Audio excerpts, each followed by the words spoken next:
ഈ താറിലെ യാത്ര എങ്ങനെയുണ്ട് ഇപ്പൊ? താറ് കുഴപ്പമില്ല. ക്രെറ്റ പോലെ അല്ല, ക്രെറ്റ കുറച്ചുകൂടെ കംഫർട്ടാണ്. ഇത് കുറച്ച് റഫ് വണ്ടിയാണ്. പക്ഷെ ഈ താറിൽ വന്നിറങ്ങുമ്പോൾ ആളുകളുടെ റിയാക്ഷൻ ശ്രദ്ധിച്ചിട്ടുണ്ടോ? താറ് നമുക്ക് വണ്ടി പ്രേമികൾക്ക് താറെന്ന് പറഞ്ഞു കഴിഞ്ഞാൽ നമുക്കൊരു കുതിരപ്പുറത്തിരിക്കുന്ന ഒരു കുതിരയുടെ പുറത്തുനിന്ന് വന്ന് ഇറങ്ങുന്ന പോലെയാണ്.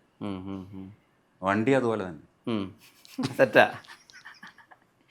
ഈ ഇപ്പോൾ നമുക്കറിയാം 4-5 ദിവസങ്ങളൊക്കെ ആയിരിക്കും ഒരു പക്ഷേ ഇപ്പോൾ ചേട്ടൻ പോലെ ഒരു ആക്ടർക്ക് ഒരു സിനിമയിൽ പോയി അഭിനയിക്കാനുണ്ടാവുക. അപ്പോൾ അതിൽ നിന്ന് കിട്ടുന്ന ഈ ശമ്പളം എന്ന് പറയുന്നതൊക്കെയും നമുക്ക് ഏറെക്കുറെ മനസ്സിലാക്കാൻ പറ്റും. ഒരു സാമ്പത്തിക ക്ലേശം അനുഭവിച്ചിട്ടുണ്ട് എപ്പോഴെങ്കിലും നടനായതിൻ്റെ പുറത്ത്? സാമ്പത്തിക ക്ലേശം എന്ന് പറഞ്ഞു കഴിഞ്ഞാൽ ഞാൻ സിനിമയിൽ നിന്നുള്ള വരുമാനം കൊണ്ടല്ല ഞാൻ എൻ്റെ മകനെ പഠിപ്പിച്ചതോ എൻ്റെ വീട് ഞാൻ നടത്തിയതോ. Okay okay.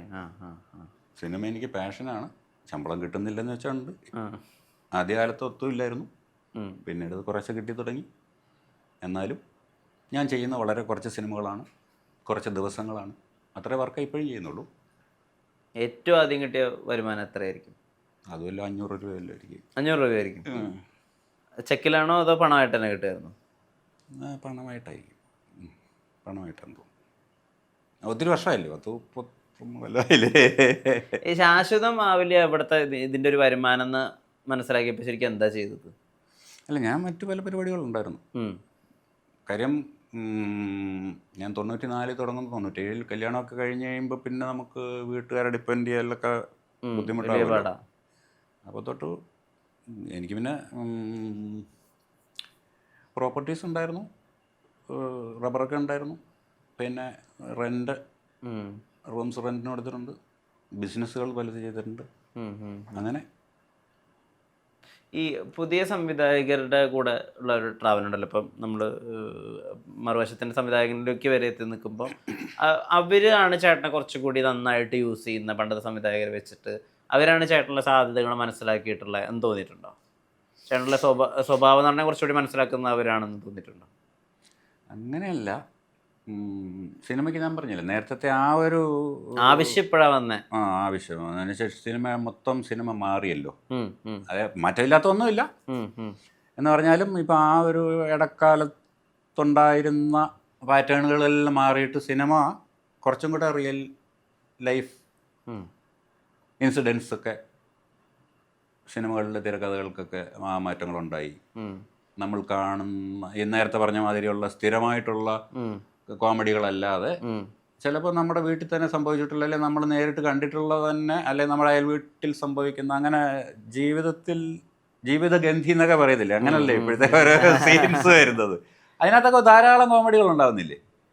അല്ലെങ്കിൽ പിന്നെ മസിൽ പിടിച്ചിരിക്കുന്ന ഒരു മനുഷ്യനായിരിക്കണം, ചിരിക്കാതെ കഴിയുമ്പോൾ ജയിച്ച അങ്ങനെ ധാരാളം ഇല്ലേ. അപ്പം അങ്ങനെയുള്ള ഇൻസിഡൻസ് കൂടുന്നതനുസരിച്ചിട്ട് ചിലപ്പോൾ എനിക്കൊക്കെ ഒരു സാധ്യത കിട്ടിക്കാണും. പിന്നെ ഈ സിനിമ മൊത്തം മാറി അതിൻ്റെ. അല്ലെങ്കിൽ നേരത്തെ ഉണ്ടായിരുന്നിരിക്കും. ഇപ്പൊ രൂപ ഗുണം മസ്റ്റായിരുന്ന ഒരു കാലം ഉണ്ടായിരുന്നായിരിക്കും സിനിമയ്ക്ക്. ഉണ്ടായിരുന്നായിരിക്കും എന്നല്ല, ഉണ്ടല്ലോ. പിന്നെ രൂപത്തിനകത്ത് വലിയ പ്രാധാന്യം ഉണ്ടായിരുന്നു. അതുകൊണ്ട് തന്നെ പരിഗണിക്കപ്പെടാതെ പോയിട്ടുണ്ട് ഞാനൊക്കെ, ഉറപ്പായിട്ടും. അത് പിന്നെ വണ്ണമുള്ള ആളാണെങ്കിൽ ഫ്രെയിം നിറഞ്ഞു നിൽക്കും. അങ്ങനത്തെ ഉള്ള കോൺസെപ്റ്റുകളൊക്കെ പോയില്ലേ ഇപ്പോൾ. ഇപ്പം ചൊറിച്ചിലുണ്ടാക്കുന്ന കഥാപാത്രങ്ങൾ, അതായത് നമുക്ക് കേൾക്കുമ്പോൾ ഇള പിടിച്ചടിക്കണം എന്ന് തോന്നുന്ന കഥാപാത്രങ്ങൾ മുമ്പും ഉണ്ടായിട്ടുണ്ട് മലയാള സിനിമയിൽ. പക്ഷെ ആരോടൊരു അടുപ്പം തോന്നിയിട്ടില്ല. പക്ഷേ ചേട്ടൻ്റെ കാര്യത്തിലെന്ന് വെച്ചാൽ ആ ചൊറിച്ചിൽ എൻ്റർടൈനിങ് ആണ്, നമ്മൾ രസിക്കുന്നുണ്ട് ആ ചൊറിച്ചിൽ. ഇപ്പം അതിനൊരു കറക്റ്റൊരു അവസാനം ഉണ്ടാവുമെന്നേ. ഇപ്പം ആമേനിൽ അടി കിട്ടിയതോടുകൂടി അവസാനിക്കുക, പിന്നെ ഒരു വിഷക്കോലാവുന്നില്ല എന്നാണ് നമ്മുടെ പ്രതീക്ഷ. പ്രേമത്തിലെ പ്യൂണിന് അടി കിട്ടിയ ശേഷം വളരെ ബഹുമാനത്തോടു കൂടിയിട്ടാണ് പ്രേമത്തിലെ പ്യൂൺ എല്ലാവരോടും പെരുമാറുന്നത്. അപ്പം അതിനൊരു അവസാനം കൂടി ഉള്ളതുകൊണ്ട് നമുക്ക് സന്തോഷമാണ്. ആ ഇറിറ്റേഷനും ഒരു എൻ്റർടൈനിങ് തലമുണ്ടെന്നാണ് എനിക്ക് തോന്നിയിട്ടുള്ളത്. ഞാൻ പലയിടത്തും പറയും, ഈ വില്ലൻ വേഷം ചെയ്തിട്ടും ഇപ്പോൾ സായി ചേട്ടൻ അല്ലെങ്കിൽ രാജേട്ടനൊക്കെ വില്ലൻ വേഷങ്ങൾ തിരുവനന്തപുരം ചെയ്തെന്ന് പറഞ്ഞാലും പക്ഷെ ജനങ്ങൾക്ക് ഇഷ്ടമായിരുന്നു. പിന്നെ വേറൊരു കാര്യമുണ്ട്, ഇപ്പോൾ തിലകൻ ചേട്ടൻ ചെയ്യുന്ന മാതിരി അല്ല രാജേട്ടൻ. ഇച്ചിരി നാടകം സിനിമയിലും ഉണ്ട്. എന്നാലും ജനത്തിന് രാജേട്ടനെ ഇഷ്ടമായിരുന്നു. വേറെ ഒരാളാണ് അത്രയും നാടകം കൊണ്ടുവന്ന് വരില്ല.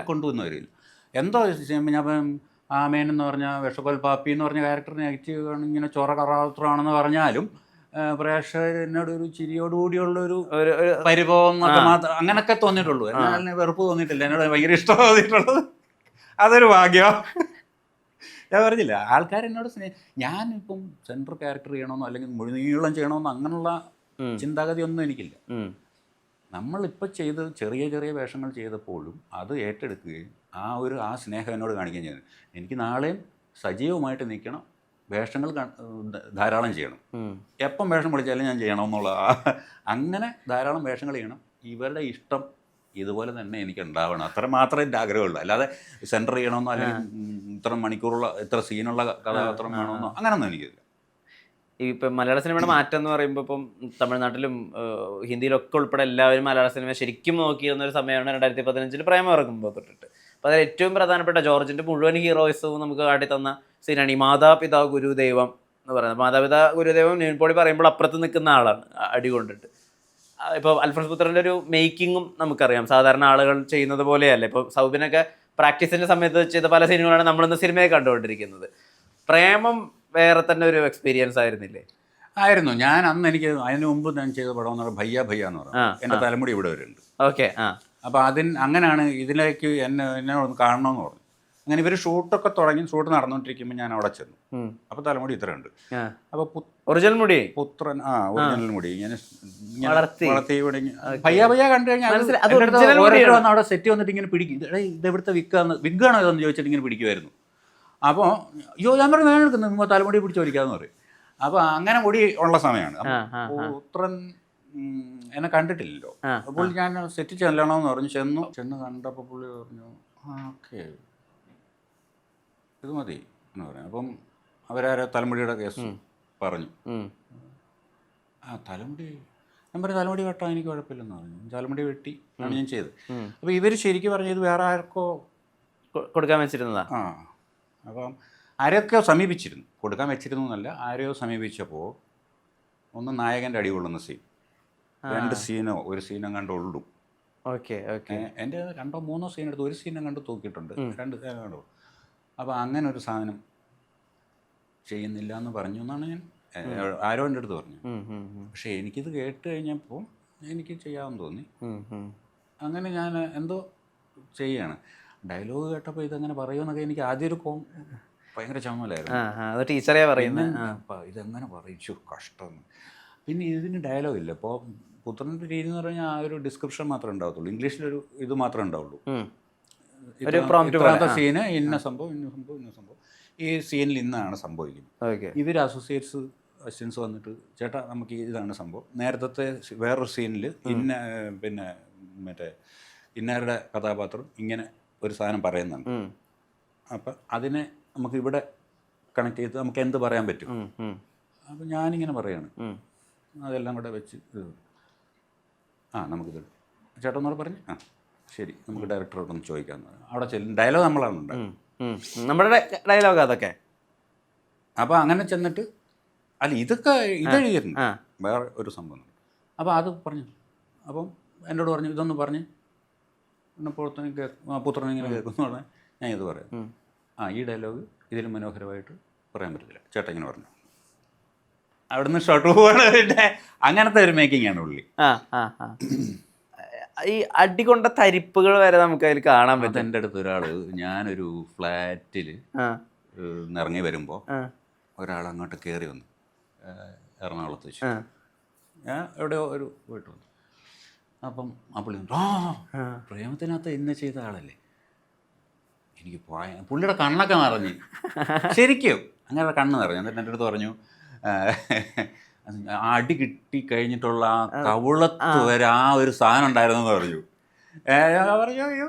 അപ്പം ശരിക്കും ഇത് എടുക്കാൻ നേരം കൺഫ്യൂഷൻസ് ഉണ്ടായിരുന്നു. ഇത് ക്യാമറ ഒറ്റട്ടേക്ക് കിട്ടുമോ, ഫസ്റ്റ് ഇത് കിട്ടുമോ എന്നൊക്കെ പറഞ്ഞിട്ട്. അപ്പം ഞാൻ പറഞ്ഞു നിവിനെ വേണമെങ്കിൽ ഒറിജിനലായിട്ട് അടിച്ചാലും കുഴപ്പമില്ല എന്ന് പറഞ്ഞു. ലെൻഷൻ നിവിൻ കൊള്ളിക്കാതെ അടിച്ചു. അത് കഴിഞ്ഞിട്ട് പിറ്റേ കൊണ്ട് ഇങ്ങനെ പിറ്റേ കൊണ്ട് വെക്കുമ്പോഴത്തേക്ക് അപ്പം നമുക്കും കുറച്ചൊരു ഇതുണ്ട്. മീൻസ് ഞാൻ ഇങ്ങനെ കൊണ്ട് അടിച്ചു കഴിഞ്ഞാൽ നമുക്കത് ഞാൻ ഇങ്ങനെ ഈ ഒരവാണ് കൊടുത്തത്. അത് നോർമലി നമ്മൾ ചെയ്യുമ്പോൾ ചില കാര്യങ്ങളൊക്കെ ശ്രദ്ധിക്കണമല്ലോ. നമ്മുടെ അതിനെ ശരീരം ശ്രദ്ധിച്ചു. പക്ഷെ എന്നാൽ അത് ഗംഭീരമായി.